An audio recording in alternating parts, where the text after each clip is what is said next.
사랑하는 여러분, 반갑습니다. 고요한 지혜의 샘가에서 여러분의 영혼을 채우는 말씀의 시간입니다. 새로운 해가 밝아오면 우리는 저마다 새로운 희망과 기대를 품게 됩니다. 하지만 우리가 맞이하는 이 시간이 성경적으로 얼마나 깊고 놀라운 의미를 지니고 있는지 생각해 보신 적 있으신가요? 오늘 우리는 성경 속 셋째 날이라는 시간의 개념을 통해 하나님께서 바로 지금 우리의 시대를 위해 예비하신 강렬하고도 풍성한 축복의 메시지를 함께 나누고자 합니다. 이 귀한 말씀을 듣기 전에 잠시 하나님의 은혜를 나누는 일에 동참해 주시겠어요? 구독과 좋아요를 통해 이 메시지가 더 많은 영혼에게 닿을 수 있도록 축복의 통로가 되어 주십시오. 여러분의 작은 손길에 하나님께서 평안과 축복으로 함께 하시길 기도합니다. 주님께서 제게 말씀하셨습니다. 우리는 이제 온전히 셋째 날에 들어섰으며 올해는 그 셋째 날의 모든 축복이 더욱 강렬한 방식으로 나타나는 해가 될 것이라고 말입니다. 그리고 우리는 그것을 목도하게 될 것입니다. 올해 우리는 수많은 영적 부활을 보게 될 것입니다.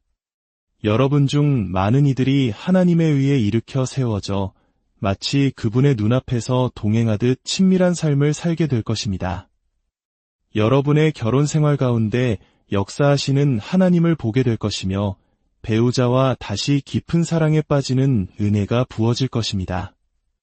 하나님께서는 단순히 당신을 치유하시는 것을 넘어 당신의 삶의 횟수를 더하실 것입니다.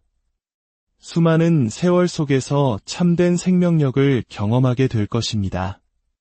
주님은 말씀하십니다. 올해는 복음 전파에 더욱 힘쓰고 내 백성을 구원하는 일에 매진하라고 말입니다. 복음 전도를 위한 기름 부으심이 있을 것이며 여러분은 가장 중요한 사람들과의 관계 속에서 더 큰 믿음을 갖게 될 것입니다.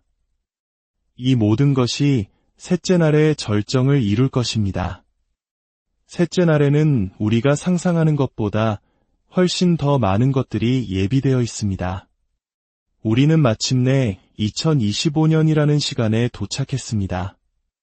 많은 분들이 이 해에 대해 여러 추측을 하고 있을 것입니다. 하지만 가장 중요한 것은 주님께서 당신에게 개인적으로 무엇을 말씀하시는가입니다. 주님께서는 각자에게 맡기지 않은 책임까지 지우시는 분이 아니기 때문입니다.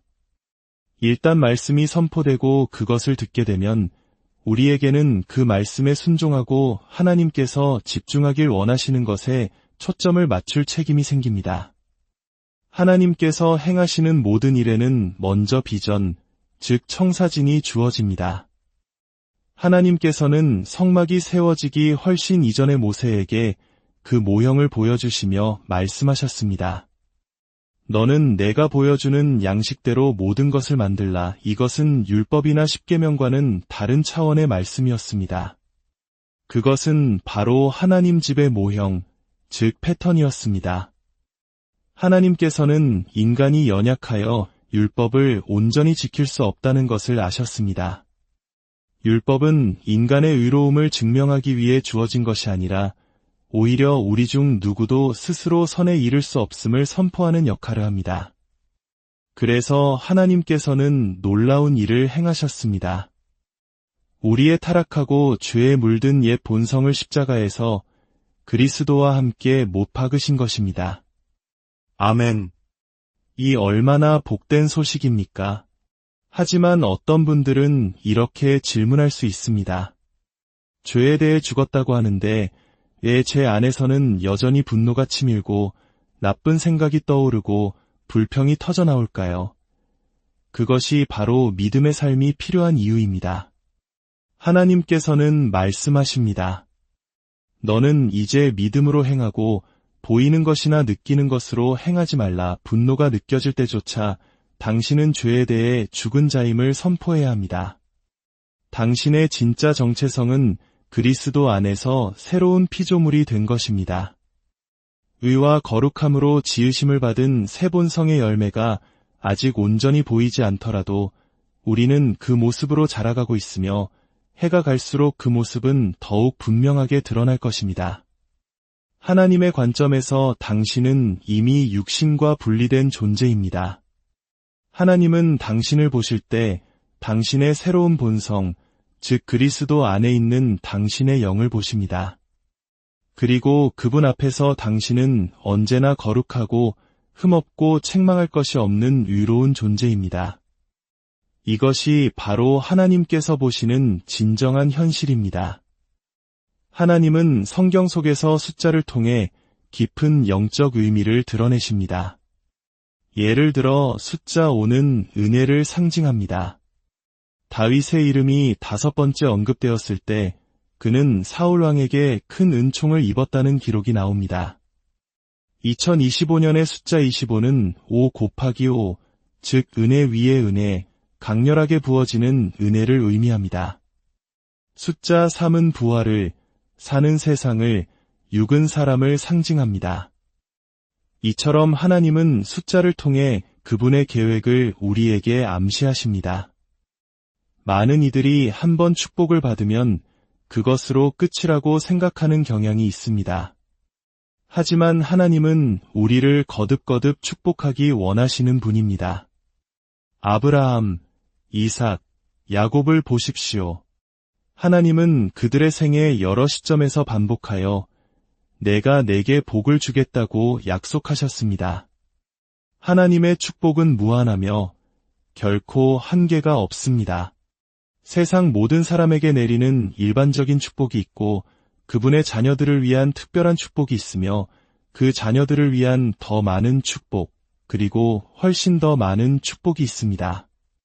올해 주님은 여러분에게 훨씬 더 많은 축복을 기대하라고 말씀하십니다. 그러므로 우리는 구해야 합니다. 성경 역대기 4장에 등장하는 한 사람, 야베스를 주목해 보십시오. 수많은 족보의 이름들이 나열되다가 성령께서는 유독 야베스의 이름 앞에서 걸음을 멈추고 그의 삶을 조명하십니다. 야베스라는 이름의 뜻은 고통, 슬픔이었습니다. 그의 어머니가 고통 중에 그를 낳았기 때문입니다. 그는 고통이라는 운명을 안고 태어났지만 그 운명을 바꾼 사람이었습니다. 성경은 그가 그의 형제보다 존귀한 자였다고 기록합니다. 그는 이스라엘의 하나님께 부르짖었습니다. 사람이나 권력, 자신의 능력을 의지하지 않고 오직 하나님께만 간구했습니다. 이것이 바로 우리가 새해를 시작하며 가져야 할 태도입니다. 그는 이렇게 기도했습니다. 주께서 제게 복에 복을 더하사 저의 지경을 넓히시고 주의 손으로 저를 도우사 저로 환난을 벗어나 근심이 없게 하옵소서. 어떤 이들은 이 기도가 나만을 위한 이기적인 기도라고 비판할지도 모릅니다. 하지만 성령께서 그의 기도를 성경에 기록하신 이유는 하나님께서 이 기도를 기뻐하셨다는 증거입니다. 자신을 위해 축복을 구하는 것은 결코 이기적인 것이 아닙니다. 그것은 문제의 해결을 위해 자기 자신이나 다른 사람이 아닌 오직 하나님을 바라본다는 명예로운 신앙의 고백이기 때문입니다.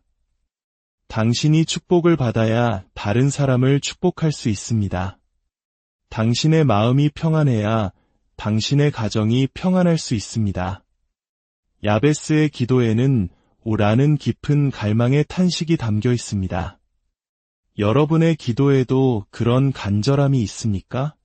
마음을 다해 부르짖으십시오. 하나님, 제게 크나큰 복을 주옵소서. 이것이 올해 하나님께서 여러분 모두가 드리기를 원하시는 기도입니다.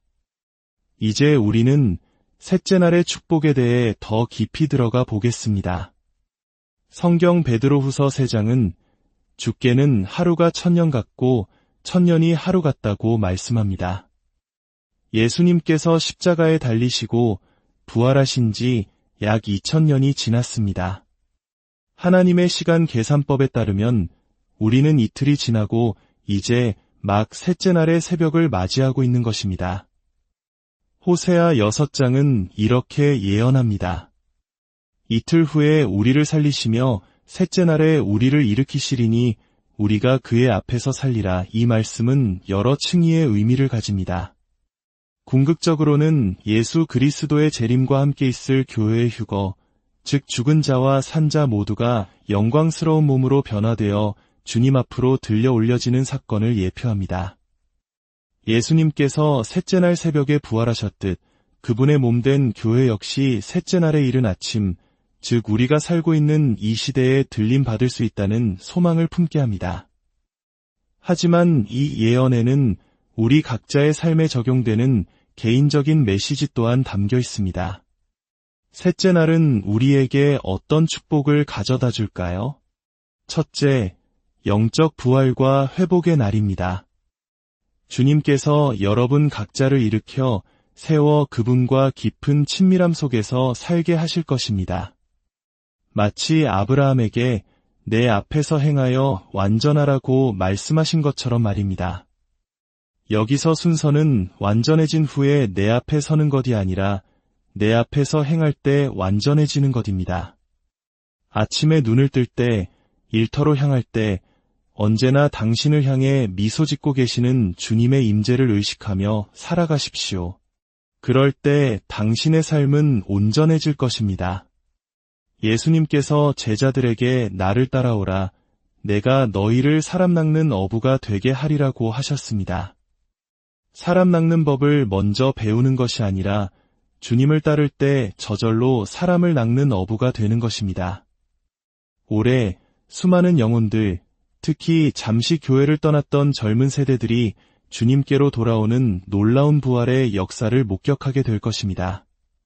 둘째, 관계의 회복과 기쁨이 넘치는 날입니다.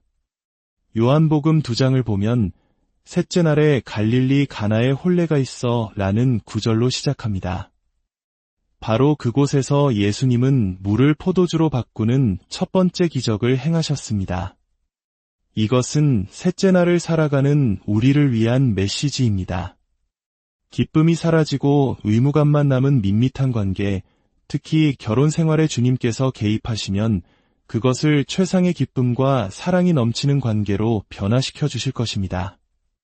지금 이혼의 위기에 처해 있거나 배우자를 향한 사랑이 식어버렸다고 느끼는 분이 계십니까? 그저 여러분의 결혼 생활에 예수님을 초대하십시오. 그분이 맹물 같은 당신의 결혼 생활을 가장 달콤한 포도주로 바꾸실 것입니다. 셋째, 육신의 치유와 생명의 연장을 경험하는 날입니다. 열왕기하 20장에는 히스기야 왕의 이야기가 나옵니다. 그는 죽을 병에 걸렸다는 선고를 받았지만 눈물로 하나님께 기도했습니다. 하나님은 그의 기도를 들으시고 선지자 이사야를 통해 말씀하셨습니다. 내가 내 기도를 들었고 내 눈물을 보았노라. 내가 너를 낫게 하리니 내가 셋째 날에 여호와의 성전에 올라가겠고 내가 내 날에 15년을 더할 것이라. 놀랍게도 치유의 약속이 선포된 날이 바로 셋째 날이었습니다. 그리고 치유의 목적은 여호와의 성전에 올라가는 것, 즉 하나님과 교제하고 그분의 공동체에 속하는 것이었습니다. 올해 여러분의 삶에 치유의 역사가 일어날 것입니다. 단순히 병이 낫는 것을 넘어 하나님께서 당신의 삶에 활력 넘치는 세월을 더해 주실 것입니다. 더욱 놀라운 것은 하나님께서 히스기야를 위해 해시계의 그림자를 10도 뒤로 물러가게 하셨다는 사실입니다. 이는 시간을 되돌리는 기적이었습니다. 주님은 말씀하십니다. 너의 나이대로 살지 말라. 내가 너를 위해 시간을 되돌릴 것이다. 10년 더 젊게 생각하고 그렇게 살아가라. 하나님은 당신에게 청춘의 활력을 되찾아 주시고 메뚜기가 먹어버린 세월을 회복시켜 주실 것입니다. 넷째, 비교할 수 없는 더 큰 은총을 입는 날입니다. 에스더서 5장을 보면 왕후 에스더는 자기 민족을 구하기 위해 목숨을 걸고 왕 앞에 나아갑니다. 왕이 부르지 않았는데 나아가면 죽임을 당하는 것이 법도였지만 그녀는 왕의 은총을 입어야만 했습니다. 성경은 이렇게 기록합니다. 제3일에 에스더가 왕후의 예복을 입고 왕궁 안뜰 곳 어전 맞은편에 서니 아니 뜰에 선 에스더를 본즉 매우 사랑스러움으로 그가 금 귤을 내미는지라. 셋째 날에 그녀는 이전과는 비교할 수 없는 왕국의 절반이라도 내어주겠다는 극진한 은총을 입었습니다.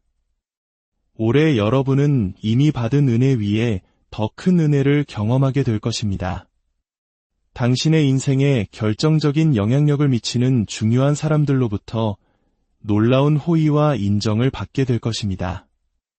이 모든 셋째 날의 축복은 저절로 이루어지는 것이 아닙니다. 우리는 야베스처럼 기도하며 믿음으로 반응해야 합니다. 여러분의 삶에 예비된 영적 부활, 관계의 회복, 육신의 치유, 더 큰 은총을 기대하며 담대히 구하십시오. 하나님께서 당신을 축복하실 때 사탄은 시기하여 당신의 증거를 훔치고 당신의 영향력을 파괴하려 할 것입니다. 질병의 증상으로 당신을 속이고 이 모든 약속이 허상인 것처럼 느끼게 할 것입니다. 그러나 야베스는 기도했습니다. 주의 손으로 나를 도우사 나로 환난을 벗어나 근심이 없게 하옵소서. 우리도 그렇게 기도해야 합니다. 사랑하는 여러분, 우리는 지금 역사상 가장 흥미진진한 시대, 셋째 날의 시대에 살고 있습니다. 두려워하지 마십시오. 소망을 가지십시오. 주님께서 친히 당신의 삶을 소생시키시고 당신을 일으켜 세우시며 당신의 모든 영역에 강렬한 축복을 쏟아부으실 것입니다. 이제 조용히 눈을 감고 함께 기도하겠습니다. 하늘에 계신 아버지, 오늘 셋째 날의 비밀을 통해 우리에게 소망과 확신을 주시니 감사합니다. 죄와 사망의 권세를 이기시고 셋째 날에 부활하신 예수 그리스도의 능력이 지금 이 시간 우리 각 사람에게 임하게 하옵소서. 잠들어 있던 영혼들이 깨어나게 하시고 식어버린 관계 속에 사랑의 불길이 다시 타오르게 하옵소서. 연약한 육신을 강건하게 하시고 질병의 고통으로부터 자유롭게 하여 주옵소서. 하늘의 은총을 부어주시사 만나는 모든 중요한 사람들에게 사랑과 인정을 받게 하시고 우리의 영향력의 지경이 넓어지게 하옵소서. 야베스와 같이 우리도 간구합니다. 오, 주님, 우리에게 복에 복을 더하여 주시고 주의 강한 손으로 우리를 붙드사 모든 환난과 악으로부터 지켜주시옵소서. 주님의 놀라운 축복이 여러분의 삶과 가정, 그리고 하는 모든 일 위에 강물처럼 흐르기를 예수 그리스도의 이름으로 축원합니다. 아멘. 오늘의 이야기가 여러분의 마음에 깊은 울림을 주었기를 바랍니다. 다음 시간에 더 귀한 말씀으로 찾아뵙겠습니다.